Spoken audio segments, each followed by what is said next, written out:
podcast in which one man strives to level up his geekhood and helping you do the same, one battle at a time. Now, let's get geeky with Gamer Leaf.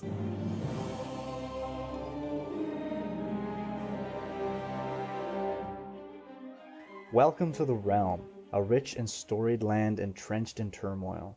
You are a warrior, equipped with powerful weapons and magics to aid your faction in the fight for control.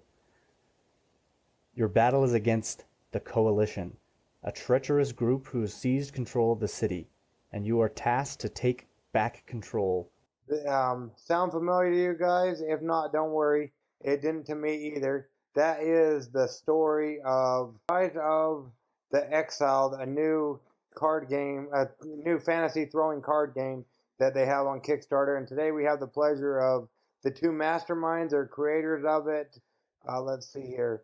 Jarom and Brian. Well, Jarom would be the original designer, and I joined in after. I'm a writer by trade, and I guess that's kind of what I brought to the table. Well, there you go. So you guys have a new game on Kickstarter. Are you still with us, Jarom? Yeah, I'm still here. Okay, awesome. So you guys have a new game on Kickstarter. What can you tell me about it? Well, I can tell you that it's a really fun game, first of all, and it's really fast. It's a fast-paced, takes 10 minutes to learn and play your first time. And after that, you can get games done in as little as 5 minutes. It's great for all ages, supports 2 to 12 players. And like you mentioned, it's a throwing card game, which is, I think, its most unique aspect. And what makes it different from all the other games out there, especially those on Kickstarter? Well, I'll go ahead and answer this one. So it plays a lot of people, and it plays simultaneously. So you can have a battle, 2 teams of up to 12 players. And it's not your typical game where, well, it plays fast. You throw cards. It's a little bit hectic. There is some strategy involved, some tactics where you can decide to move in close or back off, or when to use abilities. But having said that, it still plays really, really fast. So it's a lot of fun, but it's not the game that you sit around necessarily to play all day long. But it's the game when you get together with people and you want to start, this is the game that you start the night with. It's the game where when you're still waiting for people to show up, or you want to have a few light games, play best 2 out of 3, and then have a good time, and then move on to something else. It's a really fun, engaging game. It's good for all ages. I can play it with my 7-year-old. I can play it with people who are in a wheelchair. It's a lot of fun. Oh, cool. So it sounds like a quick filler game. Is that what they call those? Yeah, that's how I would classify it. A starter game or a filler game. Cool. Why do you guys go the route of Kickstarter? I think Kickstarter is, obviously it's one of the most popular places to get funding for a board game. And I think that generally we just needed a place where we could get the word out and in order to get that funding. And Kickstarter seems like the best place to go for that. Well, why should somebody take a chance on your game out of all the games out there, especially all the games out there on Kickstarter currently? Good value. And it plays a lot of people for a small amount of money. It's a lot of fun. Plays really fast. For the a lot of games, I back a lot of games on Kickstarter. Not as much as some, but I back a lot. And I've bought some that are $150 games, and then when I get it out of the box and I'm super excited and I play it, and sometimes it just doesn't pay off. But with our game, with it playing so fast and it's so easy, so many age groups, it's absolutely low risk for our game. It's so much fun for what you get. It's a great value. Cool. I've heard of dice throwing. Rolling the dice, and I've heard of dart throwing, but card throwing, I can't say that I've ever heard of that. Is there other games out there like this? Do you know? We've done some research and seen that there are maybe 1, maybe 2 other card throwing games out there. But what really sets ours apart from those other games that might have similar mechanics is that ours is a true-to-life battle. Jarom mentioned earlier, it is simultaneous play. Everyone is throwing their cards at the same time, and it does get chaotic, but that is half the fun. And so I think that while there might be some other games that have similar dexterity mechanics, where ours really shines is the speed that we keep talking about, and of course the 2 to 12 players that it supports. Cool. So you're throwing cards. So Can you go into a further depth of that? Like, what does that mean exactly? Like, am I throwing cards at my opponent, like try to hit him in the forehead, or what am I doing exactly with these cards? Sure, yeah. So essentially how it's going to work is the game, everyone picks a character. Well, first you split up into even teams, I should say.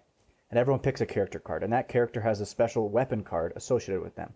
The character card would be a normal, stock card, but the weapon card's a clear plastic, semi-translucent card.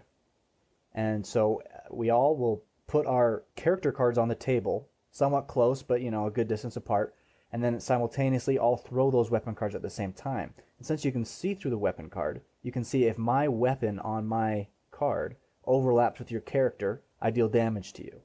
Every character will start with 7 hit points, and it's generally 3 damage for a headshot, 2 for a body, and then 1 damage on the arms and the legs. And the idea is I'm eventually going to kill you and be the last man standing to win. So if the weapon covers the whole card, what does that mean? The person's dead? Well, if it's only damage is dealt based on the highest zone hit. So if you hit on the head and body and foot, it's just a headshot. We'd only count that highest zone. So fastest you could kill someone would be in 3 throws. Okay, cool. But that's pretty hard, let me tell you. It's not as easy as you think to throw a card. How did you guys get into tabletop board gaming? Well, I've been into it for a long time. I went over to a friend's house when I was in college, and he had Settlers of Catan, and that was my gateway game.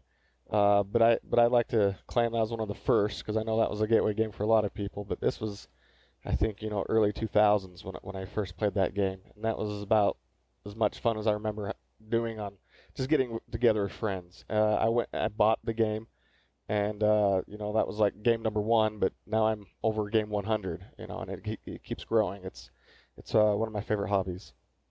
So what about yourself, Brian? I actually started gaming. My gateway game, if you can believe it, is the Civilization, the board game. And it was a long and grueling game that it takes a long time to complete, and the rules are very confusing. But that's the game that actually got me into it. And I don't quite have the collection as Jarom, but I love just trying. My big thing is I like trying new mechanics, things that are different, things that really set the game apart. Like, I remember the first time I tried a worker placement game, and I was like, oh, this is so cool. I'd never thought of this way to play and engage. And so that's kind of what got me into the hobby. Cool. So was that what got you on the bandwagon of the card throwing game then, a new mechanic? 100%. That's what drew me in. I had never seen anything like it, and I said, this is something that needs to exist. And so I hopped on and tried to make it a reality. Cool. Where did the inspiration for this game come from, Jarom? Well, it came from junk mail. I don't know if you this goes back about 10 years. I've been working on this game for a long time. Uh-huh. And 10 years ago, I used to get lots of credit card junk mail in the mail, and these credit cards were on clear plastic cards, and I started to collect them after a while because I thought, they're pretty neat looking, Yeah. and I can maybe do something out of them. And after I collected a bunch of these credit cards, I drew guys on them, and I threw weapons and guys and shields, and I just started experimenting with it. And that's where it started, was junk mail about 10 years ago. Oh, cool. So you're going to give the credit to like Visa or Discover or American Express? Yeah, I can't remember which one it was, but that's definitely where it started. Well, there you go. That sounds really cool.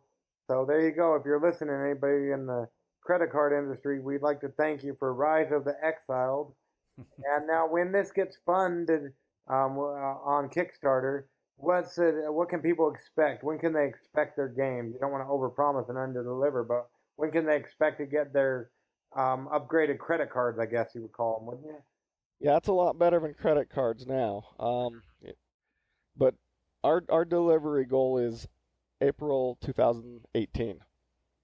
And that puts in, we've done the math of, okay, it takes so many months to do manufacturing, so many months for shipping.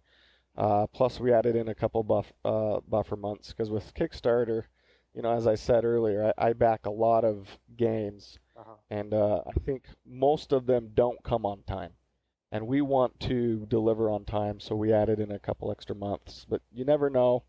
Well, yeah, definitely a lot, because I've been listening to a lot of podcasts and stuff about Kickstarters and whatnot, and it sounds like a lot of the holdup is in getting them delivered from the shipping from China and whatnot. Yeah, it takes several months for that to happen. Yeah, so let's talk about the part of the game that you're most proud of. I don't know if there's different parts that you're both proud of the most, or if you guys have different parts. I can tell you what my favorite thing in the game was.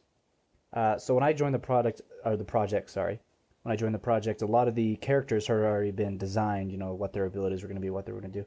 But there's a couple characters that I came up with myself, and I think those characters I have this special little bit of pride with. You know, specifically, there's a character that when you hit someone with their card, they're a crow, and they blot out that person's eyes, so they have to make their next attack throw with their eyes closed, which is a really fun and interesting thing that was added to the game. And I take a little bit of ownership to it. Of course, we were in a group, and so everyone had some say in coming up with that idea. But I'm pretty proud of that fun little addition. Cool. So, is there other characters like that, similar, where you get some kind of disability if you use that card or whatnot? We have another character who has a taunt ability where all other enemies have to make their next attack throw at him, which is kind of similar one. And we've done other playtesting with things like force them to throw with their offhand instead of their dominant hand, or we even playtested one. It's not in the base game, but we even playtested a guy where when he hits you, you had to spin around 3 times to try to make you dizzy. And that was a bit interesting, if a little sickening. Oh, there you go. What about yourself, Jarom? What's your most proudest part of this game? Well, for me, it was coming up with an idea. At the time, a lot of the stuff that you can see for similar games now didn't even exist back then. But it was just coming up with a unique mechanic where we could play with a lot of people all at the same time and have a lot of fun doing it. It takes 5 or 10 minutes. The clear plastic card, you can see through it. It works. The game, it has a nice, clean feel to it while being a lot of fun. And as Brian said, there's lots of characters. I think one of my favorite guys is Hedina, who wears spiked armor, where if you hit her spikes on her card, the person who is throwing the card and normally doing damage takes damage in return. So, there's lots of variety, and it's a lot of fun. Oh boy, so it sounds like you got to watch who you're throwing the cards at or whatnot. You might end up messing yourself up. Yes, that's the thing is, and for a game that plays, I've had a lot of people say, well, it just looks like you're throwing cards. Well, that's a big part of it, but there is a lot of strategy. There is a lot of decision making, but it's packed into 5 minutes, so you got to keep that in mind. It's not like an hour long. You're making decisions for 10 minutes, but the game plays in 5 minutes. But in that 5 minutes, you're okay. This guy, if I attack him, it might hurt me. Or, this guy's almost dead, but he's farther away. Do I go for the close one? There's a lot of fun, interesting choices, but it plays quickly. And so how do you win? Does the team with the most standing at the end of the 5 minutes or whatnot win, or how does that work? So it's not actually limited to 5 minutes. It's essentially whoever kills the other team first wins. But we just found generally it'll take 5-10 minutes at most to finish a game.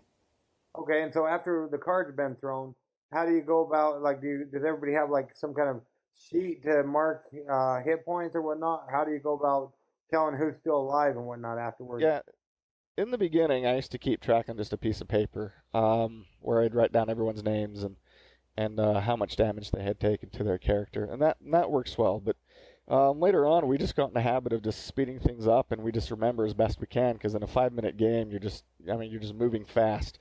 You say, okay, you just got hit for 3 damage, and so we got to the point where we were just remembering what we did. But there's definitely you can keep track as well if you're more into just making sure and not having to remember things. Cool. And we're currently actually looking into some other options, maybe including dice with the game or something else that would help people keep track of it better. But for now, with the base game, there would be nothing other than maybe we could release a digital printable file that you could use to keep track, but that's it. Okay, cool. Now, during the playtesting, was there something that just didn't work, it wasn't going to work, that you had to scrap besides the spinning around guy 3 times? No, see, that's what I was going to say. That guy drove me nuts, because I get sick if I spin around 3 times. So I argued to keep that guy out of the game when everyone else was wanting him in it. But was But there and there's been a lot of changes too, just with weapon size. Because if this character has a really big weapon, it's really easy for them to hit the enemy, and then they become too strong. So we've had to do a lot of adjusting in that regard. Okay. Okay, cool. Cool beans. Now, I guess because there are two of you on, we can hopefully have two things. The next segment in our show is called The Adventures in Application Acquisition, in which you pick an app, be it Android, iOS, for a phone or a tablet or computer or even a video game, and we talk about it for a minute. Do either of you have, well, yeah, let's start with Jarom. Is there an app that you use? It doesn't necessarily have to be related to tabletop gaming. A while back ago, we had somebody on who uses a travel app. He uses a travel app. Is there an application or a video game or something like that you use, Jarom, currently? Well, the latest one I just downloaded was actually the Pathfinder game. I'm not sure if you're familiar with the Pathfinder card game. No, we bought the box of the Pathfinder role playing game. My kids started it just for school, and most definitely I've been listening to a new podcast. Well, it's new to me, but probably not new to everybody. They've been going for about 2 years. It's called the Glass Cannon Podcast, and they're playing actual playthroughs of what do you call it? The game you just told me. I have short-term memory loss before Dory. Pathfinder. Yeah, Pathfinder before Dory had it in Finding Nemo. But so that's what I've heard of it. But how's it different? How's it similar to the card game? Or actually, let's start with how's the card game similar to the role-playing game, or is it? Yeah, it's based off of the same lore. So the RPG, what you're playing with the box, what you're describing is pen and paper role playing. You're a character and you're exploring things. But the card game is a little bit more structured. It's a deck building game, and you go through different scenarios. If you complete a scenario, if you find items through it, you can put that into your deck, and your deck can get stronger over time. Your characters have different strengths and weaknesses, and in strength, charisma, wisdom. Same thing as it would have in the role-playing game. But in the card-playing game, it's just you roll dice. It's faster. It's streamlined. You do skill checks. If you succeed, you usually beat the monster or you get the treasure chest. Otherwise, you fail and you take damage. It's fun. It's a game for 4 people. If you get expansion, you can, I think, play 6 people. But I found that the reason why I downloaded the app is it does all the rules for you. It's super fast. You can get through a game in like 25 minutes. Whereas if you're playing with a group of people, that's more fun with the interactivity, but that can take an hour and a half. So it's really fun if you just want to play a solo game. You can get through it really quick. Cool. That's one of my favorite mechanics, a deck building game. Now, can they find this on, I guess, iOS and Android, I got it on my Apple, on my iPhone, so Okay. I don't know if it's on Android. I imagine they would. Sometimes they do and sometimes they don't. What about cost? Is it a free app? Can we download it for free, or does it cost anything? Yes, it's free to download. They do have in-game purchases. I have not done any in-game purchases, and I get along just fine. I just checked, and it is available on Android, just so you know. Awesome. Thank you, Brian. Or Jeremy, who checked? That was Brian. Yeah, I did. I thought so. Sorry about that. Okay, yeah, thanks a lot for that.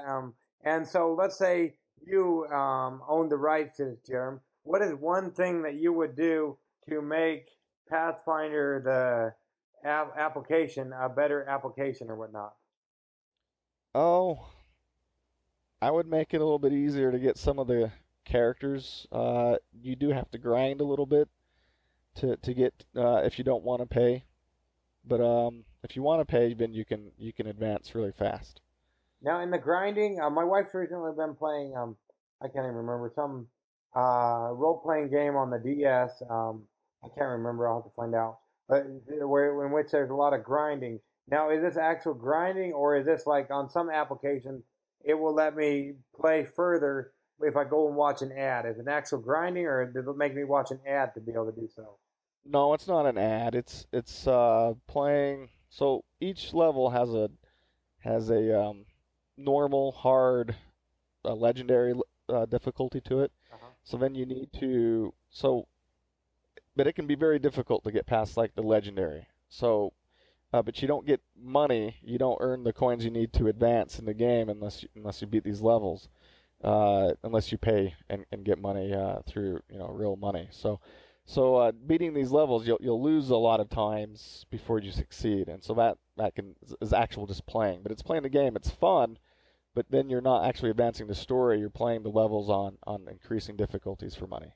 Does that Okay, make so you sense? play and then earn levels or whatnot, or earn the characters. Okay, cool. And by the way, if anybody out there in Radioland listening cared, that game I just remembered it. My wife plays to grind in a lot. Is something dealing with Fire Emblems, I think.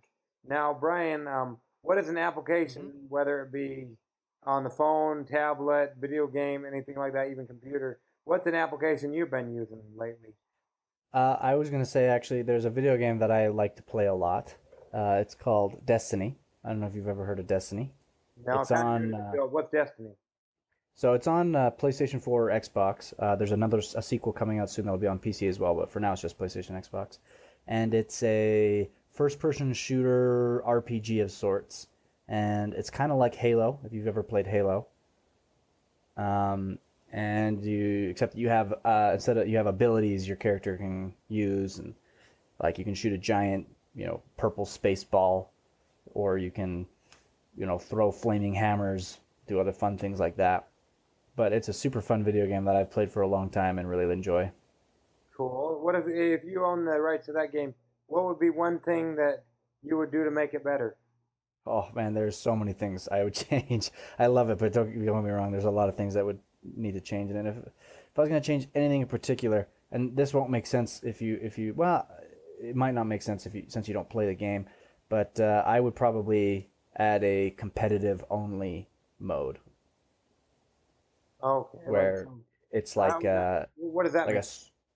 I would add a mode where because how it works is you can play against you can shoot aliens or you can shoot other players. There's two different modes. But when you play in the one where you can shoot other players, you're always paired with people based on your skill rating.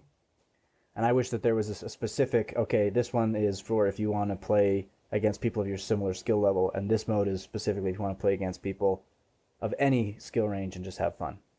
Oh, okay. Cool. So That's it's similar to, I know you're shooting people and probably killing them or whatever. It sounds like online or whatnot. Is it similar to like laser tag maybe? Yeah, similar to laser tag. Okay. A little more graphic maybe, but. Yeah. Okay, cool. And I can't believe I forgot, but what are you guys' current favorite tabletop games besides Rise of the Exiled, of course? Mm-hmm. I can go first. I'll tell you a game that I'm absolutely in love with right now. It's called Zolkin, and that's spelled Tzolkin, I believe. What do you like about it, or what kind of mechanics is it? Tell us about it. What's interesting about it is it's a worker placement game. However, so after everyone takes a turn and places their units wherever they want to place them, and then there's a big cog in the middle of the board, and you turn that cog one dial, and everyone's units moves based on that cog.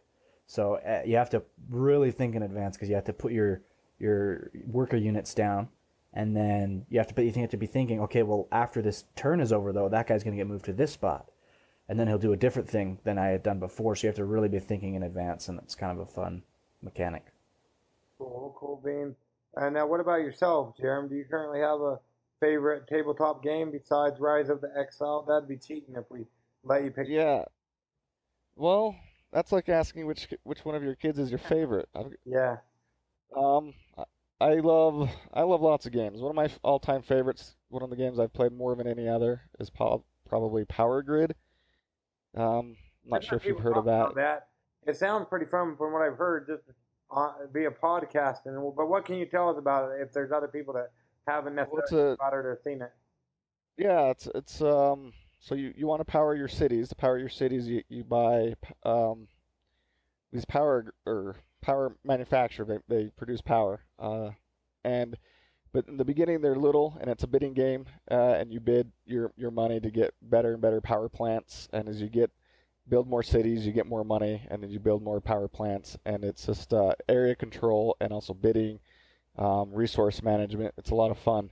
It takes a couple hours, but it's one of the games I've played the most. We've also played, with my family. I've got little kids. We play King of Tokyo, and they love playing that. Goblin's Breakfast. There's so many games. I like to have game nights a couple times a month, and I play a wide variety. So it's hard for me to say this is the one and only game because I like to play a lot of them. Cool beans. Well, I think that's pretty much it. But just going back to it, why should somebody go ahead and, if they're listening, of course you want to have them pull over to the side of the road or wait till they're getting where they're going. We don't want to have anybody killed or they won't be able to throw cards at their opponents. But why should somebody take a chance on Rise of the Exiled? Rise of the Exiled, like Jarom said earlier on, it's the perfect starter game. Supporting up to 12 players, it takes a few minutes to play. It really fills in, I think, a niche that there's not a lot of other games in. Whether you're waiting for that final member of your gaming group to arrive or you need a break before launching into an hours-long, board game slugfest, Rise of the Exiled is the ultimate mix of simple fun and strategic teamwork. And the throwing card is a unique mechanic that you won't find anywhere else, and it is seriously a lot of fun, and I just highly recommend it. And I would just add on to that it is unique. There's not games like this. Games that can play quickly, but each game is exciting, each game is fun. There's 12 characters to choose from. They all have different abilities. Every game is unique, and it's fast, and it's fun, and it's different, and it's not a lot of money. You can pack you can pack this game, and it's small. I mean, you carry it around with you, so it's got a lot of things going for it. But most important, it's fun. Cool beans. And at the time of this recording, we were about just over $5,000 out of a $16,000 goal. We have, let's see, and it looks like this is going to end the 31st of August. So if you're listening, I think you're, let's see here. I think you have about, let's see, about 2 weeks or a little bit less than 2 weeks right now as it stands. So yeah, make sure you pull over to the side of the road or finish up what you're doing or just stop what you're doing completely. Make sure you're in a safe area and go check it out on Kickstarter. We'll make sure we leave all of this in the show notes. And if somebody mind us coming to your hometown to stalk you online and the Kickstarter page, how would somebody go about finding you guys online? Right now, we're trying to just direct all attention to either our Facebook page or to our Kickstarter page. But if you go to riseoftheexile.com, it'll take you right to the Kickstarter page, and I think that's where all of the most pertinent and up-to-date information is. Cool. And do you guys have anything? So after this funds and you get it out to people, is there anything else in the works? Can we expect more card-throwing games from y'all? Well, we created about 50 characters, and we have 12. This is a 12-player game, but we could definitely go round 2 and round 3 with unique abilities. It could actually get up to a 36-player game if you really wanted. I don't know if there's a table long enough for that, but it would be, we definitely have a lot more in the works. So is that like expansions, or are we looking at, depending on how far we get up the ladder, are we looking at stretch goals with more characters? Oh, well, Both, we I think. will offer, to some degree, we will definitely offer stretch goals for more characters. Not up to 36. I mean, that would be a little bit crazy, but these would be standalone expansions, but we do have intentions to add characters to the game if we hit our goals. Cool. Just really quickly, I see something about social stretch goals and whatnot. What is that? What can you tell us about those? Well, we just want to encourage people to share the game with their friends, and so we have special stretch goals that unlock as the game is just shared online, and we've been keeping track of how many Facebook shares we've received, how many Twitter shares we've received, and we plan on adding a treasure box, or treasure card, to every box based on the stretch goals we receive, and those would be little cards on the playing field that if you hit would unlock some sort of benefit to your character. So that's in the works right now to be added. Just to quickly explain what that is, they're objective cards that go in between players. So if you don't want to attack your player, if you want to go for a little bit higher probability shot, you can go for a treasure chest card that has like a healing potion, where you can save that for a round or two or three, or give it to someone who's almost dead, or use it immediately. So a healing potion can restore some of your hit points. But other potions could be to do extra damage or to be missed on an attack, or lots of different hidden abilities in a treasure chest card, and that's a variant that you can play in addition to the standard play. Cool. That sounds exciting. So once again, we wanted to thank both Jarom and Brian for coming on Getting Geeky with Game Relief. Make sure you go and back their Kickstarter so you can start throwing cards at your friends, I guess, frenemies, enemies, loved ones, anybody really, isn't it? Mm-hmm. Yep. Cool. Yeah, so once again, thanks for joining us on Getting Geeky with Game Relief. And, well, yeah, we can't wait to play this game. Hello, it's Getting Geeky with Game Relief. I'm Princess Leaf, joined by Game Relief. Today we're going to do Kickstarter Corner. Dad's going to introduce Potato Pirates, whatever it's called. Yeah, it's called Potato Pirates. That's a new game that will be going on Kickstarter pretty soon here. It is the most effective and an innovative way to learn coding. Learn coding without computers. Hashtag learn coding without computers. It is a ruthless, swashbuckling game of carbs and strategy. So this will be going on Kickstarter pretty soon. And for families and geeks. Yeah, it's for families and geeks. And you can find out more about them at www.potatopirates.game. That's just like it sounds, potatopirates.game. So check it out. And we'll let you know when it goes on the Kickstarter. Plus, there's a giveaway for it over on where? Getting Geeky with Game Relief. Well, yeah, he's partnered with them. I'll go ahead and make sure it's on my site after a little bit. I kind of hard with the coding or whatnot. Maybe I should learn how to code with the cards. It'll help me on my website. Or if there's anybody who knows websites, would love your help. But it is on thegiveawaygeek.com, who I've partnered with. We also have some more giveaways. And they're on thegiveawaygeek.com. Remember that, yep. Princess. Okay, so the next game on Kickstarter Corner, what is that? Magic of Legends by Hank. And he recently come out with a new video. When you hear this, well, right now we're recording it right before it goes live in a couple hours. But it is right now at 26,315 of the goal, and they have 7 days to go. So they have 7 days to go. He finally put up a good video. So go ahead and check out the video if you're on the fence. It's a new video, and it's done by him and his son. It's actually pretty good. So he's changed the page a little bit. So we're really hoping this fun's for you. And there's a giveaway for that over on thegiveawaygeek.com. And get it if you like it. Yeah, go ahead and back it if you like it. And remember, there's 250 backers yet. Yep, 250 backers. So, yeah, so that's another one. The next one is Dawn of the Archmage. By Dave Killingsworth. And let's see here. What can you tell? So, yeah, what can you tell us about this one? It's a 2 to 4 player game of miniatures, mages, and monsters. Battle with monsters in the glorious and gladiatorial combat for the right to be an Archmage. It has $12,000, 475 pledged of $30,000 goal. There are 170 backers and 7 days to go.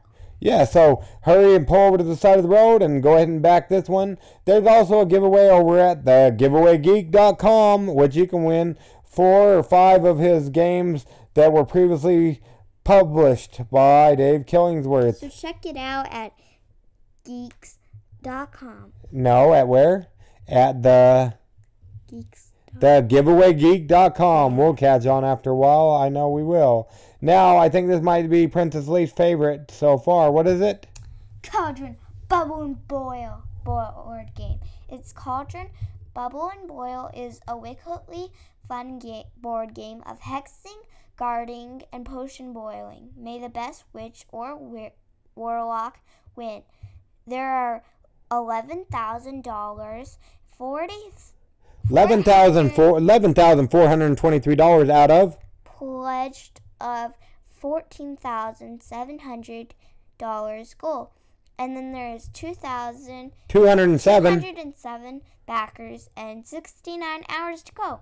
So we gotta hurry and get on this. Everybody pull over to the side of the road and at least check out the video. Yeah, when you get home, do it. Yeah, but it's almost over. So yeah, if you're able to pull over to the side of the road or wait till you get home. But like I said, it's almost over. So you want to hurry and back that one so we can reach goal, which we're about $3,000 away. So hopefully we can catch on, and then you can get a great game with Cauldrons. You might get it from the giveaway if they have one. No, there's not a giveaway on that, but I would still encourage you backing it. And then let's see here. Some new ones that we've picked up on are Lewt Ninja. The card game by Grunt Games LLC.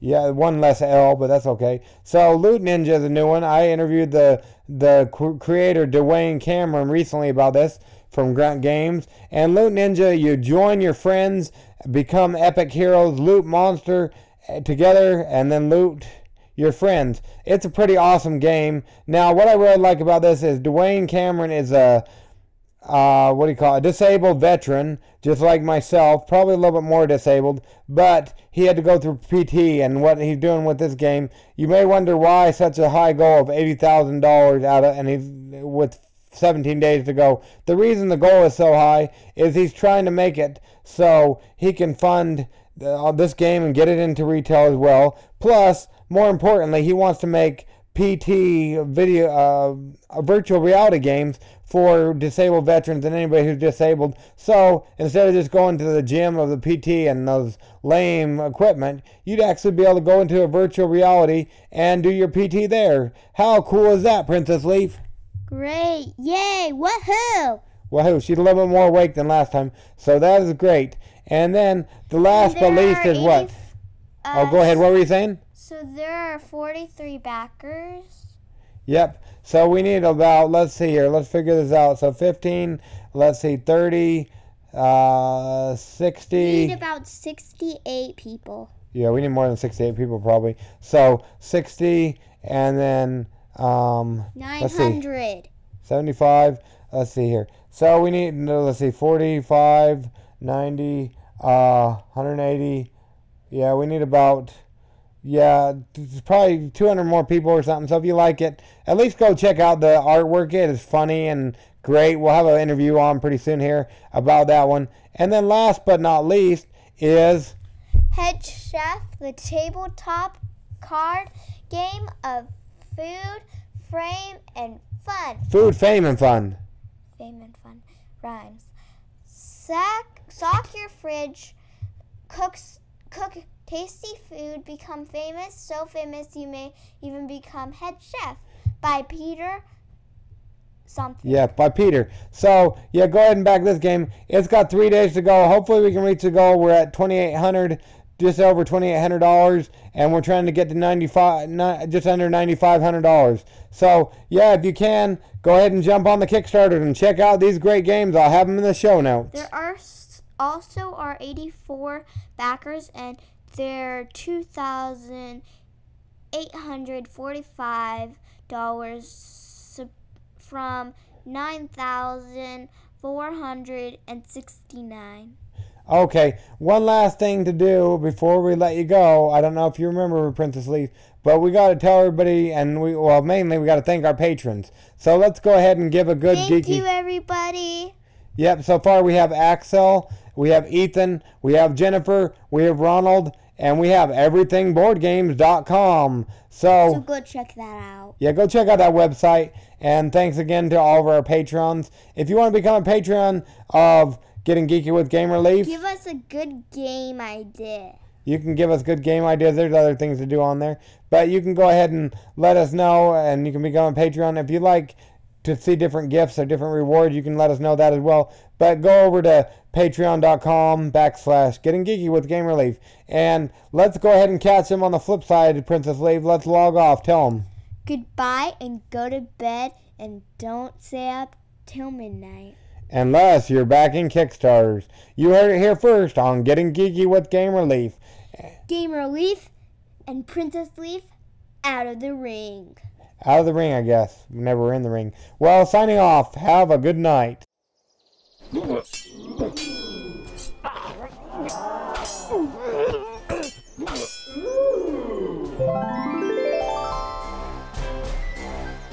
Gamer Leaf levels up.